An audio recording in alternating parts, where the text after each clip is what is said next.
Hi very good morning to myself Vishnu Soni. Code editor online platform पर आप लोगों को वेलकम करता हूँ।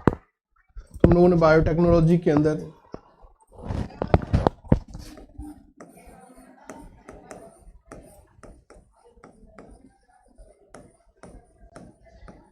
लास्ट क्लास तक एंजाइम्स को डिस्कस कर लिया था कि some special kind of enzyme used in rDNA technology और जेनेटिक इंजीनियरिंग और बायोटेक्नोलॉजी। आफ्टर हम लोग डिस्कस करते हैं नेक्स्ट हमारे पास जो टूल्स था वेक्टर। तो बेटा वेक्टर क्या होता है? तो वेक्टर एक ऐसी स्ट्रक्चर्स होती हैं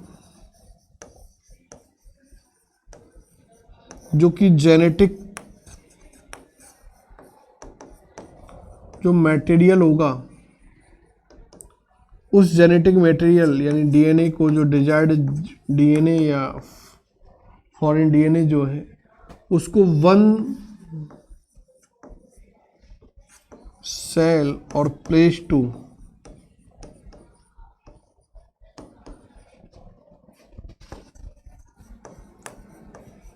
अनदर सेल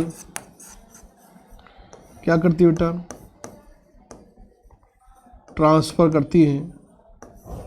तो दीज नाउन एज वेक्टर। एक आइडियल वेक्टर की सम प्रॉपर्टीज होती हैं, सम स्पेसिफिक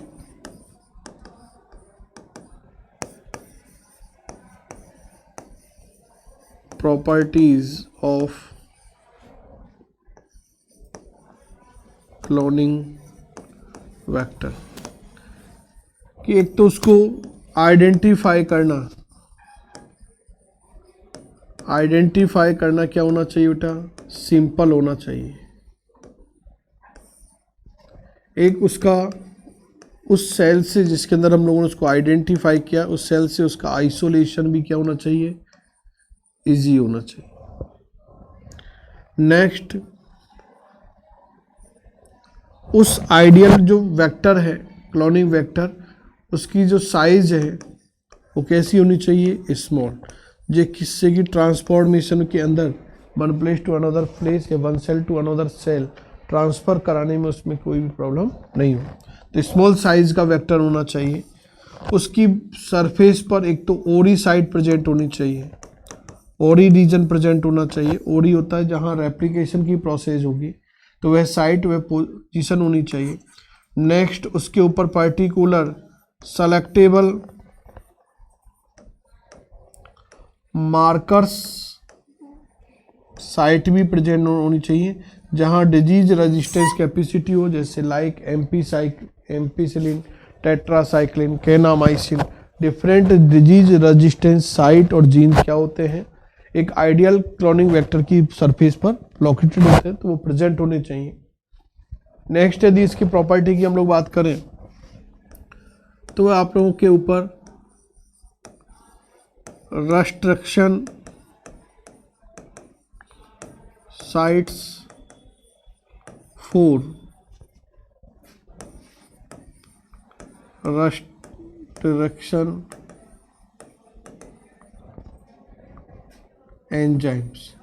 रेस्ट्रिक्शन एंजाइम क्या करता है? डीएनए के जो सेगमेंट है उसको पर्टिकुलर सीक्वेंस पर जाकर आइडेंटिफाई करने के बाद उसको कट करता है। तो जिस साइट पर वो कट करेगा, this site is known as restriction site. तो पर्टिकुलर रेस्ट्रिक्शन साइट उस आइडियल वेक्टर या क्लोनिंग वेक्टर की सरफेस पर क्या होनी चाहिए? प्रेजेंट होनी चाहिए, जहां जाकर ये आरी एंजाइम अपनी क्या करे? एक्शन करे, अपनी क्या कर ले? एक्शन कर ले। तो उस साइट को कहा जाता है बेटा रेस्ट्रिक्शन साइट। तो रेस्ट्रिक्शन साइट आरी एंजाइम के लिए उस वेक्टर के ऊपर प्रेजेंट होनी चाहिए। मोस्टली हम लोग वेक्टर के फॉर्म में, ये आइडियल वेक्टर के फॉर्म में डिफरेंट टाइप्स के वेक्टर्स का, different vectors are used like plasmid. Plasmid एक एक्स्ट्रा क्रोमोसोमल, एक क्या है, extra chromosomal double stranded naked DNA molecule होता है जो जनरली बैक्टीरियल सेल के अंदर प्रेजेंट होता है जीनोम के अलावा। और फर्स्ट ऑफ ऑल जो वेक्टर को डिस्कवर्ड किया था वो लेडरबर्ग नामक साइंटिस्ट ने डिस्कवर्ड किया। और इस प्लाज्मिड को एज फॉर्म ऑफ वेक्टर हम लोग मोस्टली यूज करते हैं। और आरडीएनए टेक्नोलॉजी के अंदर जिस प्लाज्मिड का यूटिलाइजेशन होता है, these plasmid is known as PBR 322। तो इस PBR 322 को डिस्कवर करने के लिए दो साइंटिस्ट आए। एक साइंटिस्ट था वॉलीवर और एक था रॉटरीगोन। तो इन साइंटिस्टों ने इस प्लाज्मिड को डिस्कवर किया। So this is known as a PBR। Strain number या लेबोरेटरी नंबर 32 के अंदर इसको डिस्कवर किया था, आर्टिफिशियली सिंथेसाइड किया था कि जो नेचुरली प्लाज्मिड होता है, क्या होता है बेटा, नेचुरली जो प्लाज्मिड्स होता है उस नेचुरली प्लाज्मिड्स की अंदर उसने क्या किया, इन विट्रो कल्चराइजेशन किया। In vitro and technical apparatus के अंदर ये टेक्निक की और उसके बाद उसने उसके अंदर कुछ रीजन इंसर्ट कराए जिससे कि जो प्रिपेयर्ड हुआ plasmid it is known as PBR 322, जिसकी सरफेस के ऊपर एक तो ओरी साइट प्रेजेंट होती है, ओरिजिन ऑफ रेप्लिकेशन वाली साइट होगी, सेलेक्टेबल मार्कर रीजन या साइट प्रेजेंट होती है like ampicillin and tetracycline region present होते हैं। एक आप लोगों के वहां पर different approximately 12 restriction sites present होती हैं लाइक जैसे हिंड सेकंड या Hind third, EcoR first,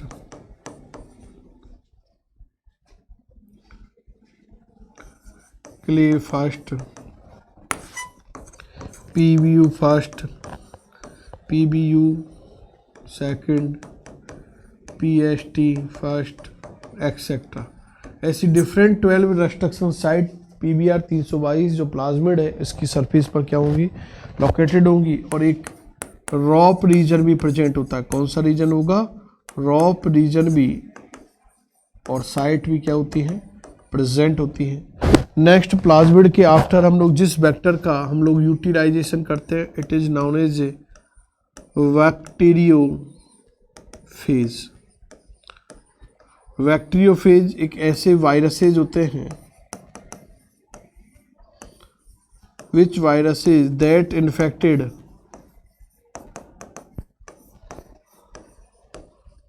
of bacteria. ऐसे वायरस जो बैक्टीरिया को क्या करते हैं, इन्फेक्टेड करते हैं। These known as a bacteriophage. और बैक्टीरियोफेज इज मोस्टली या widely used in rDNA technology as form of vector. Bacteriophage के फॉर्म में हम लोग लैम्डा फेज और एक आप लोगों के M13 बैक्टीरियोफेज का मोस्टली क्या करते हैं, यूटिलाइजेशन करते हैं। बैक्टीरियोफेज के आफ्टर हम लोग थर्ड जो वेक्टर यूज करते हैं वो आपके कॉस्मिड, जो कि आर्टिफिशियली सिंथेसाइज्ड था plasmid plus lambda phase. Bacteriophage के थ्रू जो वेक्टर डेवलप किया था वो कौन सा था, कॉस्मिड। कॉस्मिड के आफ्टर एक अदर भी यूज किया गया था फेजमिड या फास्मिड। ये भी सेम लाइक प्लाज्मिड और लेमडा फेज बैक्टीरियोफेज के थ्रू क्या किया गया था, सिंथेसाइड किया गया था। नेक्स्ट आपके पास आते हैं artificial chromosomes. Artificial chromosome, artificial chromosome क्या होते हैं बेटा, कि यदि हम लोगों को लार्ज साइज के डीएनए सेगमेंट, लार्ज साइज के डीएनए सेगमेंट का, जिनकी साइज आप लोगों के 100 से लेकर 1000 केवीपी तक, किलो बेस पेयर तक होती हैं, इन साइज के यदि डीएनए फ्रेगमेंट्स को हम लोगों को ट्रांसफर कराना है one cell to another cell, तो हम लोग जिन वेक्टर का यूटिलाइजेशन करते हैं, it is known as a artificial chromosome. और artificial chromosome is MACs, X, BACs etcetera. Mammalian,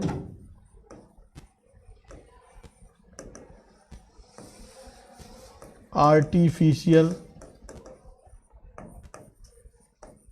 chromosomes, yeast artificial chromosome, और उसके बाद आपके आता है बैक्टीरियल आर्टिफिशियल क्रोमोसोम। ये different kinds of artificial chromosome is utilised in R DNA technology for large size DNA segment transfer from one cell to another cell.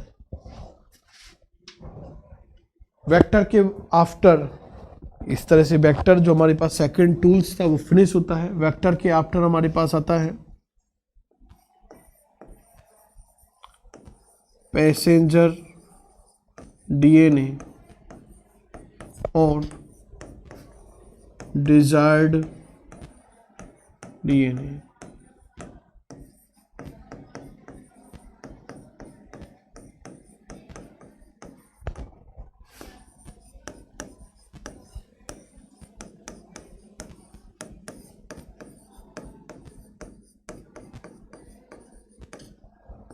ये क्या होता है कि जिस ऑर्गेनिज्म की बॉडी से, ये कोई पर्टिकुलर ऑर्गेनिज्म की बॉडी है, इस ऑर्गेनिज्म की बॉडी या सेल से, सेल और ऑर्गेनिज्म, इसकी बॉडी से हम लोग जिस डीएनए मॉलिक्यूल को आइसोलेट करते हैं और आइसोलेट कराने के बाद जिस सेल के अंदर इसको ट्रांसफर करते हैं, तो this isolated DNA is known as a passenger या डिजायर्ड डीएनए। 3 टाइप के हम लोग पैसेंजर डीएनए का यूटिलाइजेशन करते हैं आरडीएनए टेक्नोलॉजी के अंदर। फर्स्ट है आपके पास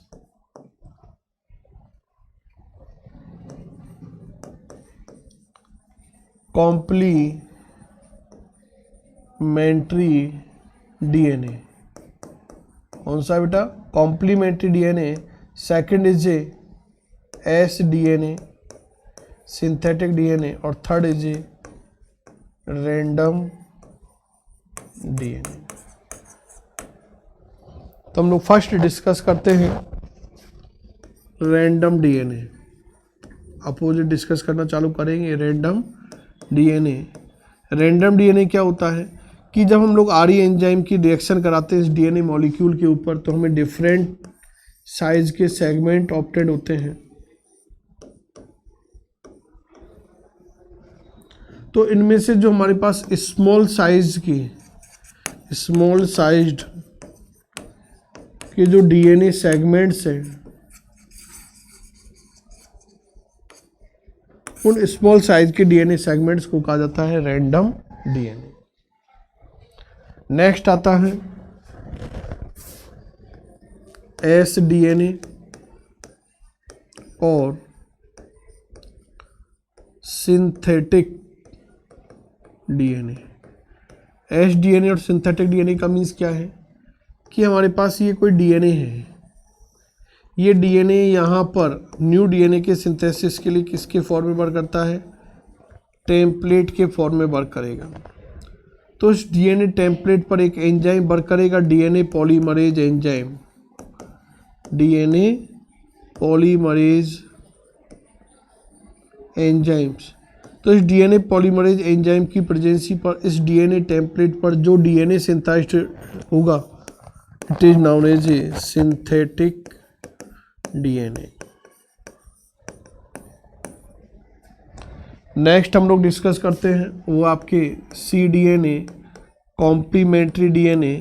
तो कॉम्प्लीमेंट्री DNA क्या है कि ये आप लोगों के mRNA और RNA टेम्पलेट है। इस mRNA टेम्पलेट के ऊपर एक एंजाइम वर्क करेगा, रिवर्स ट्रांसक्रिप्टेज, और इस रिवर्स ट्रांसक्रिप्टेज एंजाइम की प्रेजेंसी में इस डीएनए टेम्पलेट के ऊपर जो डीएनए सिंथेसाइड होगा, synthesised DNA is known as complementary DNA, known as complementary DNA. तो इन डीएनए मॉलिक्यूल का हम लोग क्या करते हैं, यूटिलाइजेशन करते हैं as form of passenger DNA. Next हम लोग डिस्कस करते हैं होस्ट सेल। होस्ट सेल्स क्या होती हैं कि जो डिजायर्ड डीएनए है, जिसको हम लोगों ने एक बैक्टीरियल सेल से हम लोगों ने इस डीएनए को आइसोलेट किया, जिसको क्या बोल दिया, डिजायर्ड डीएनए।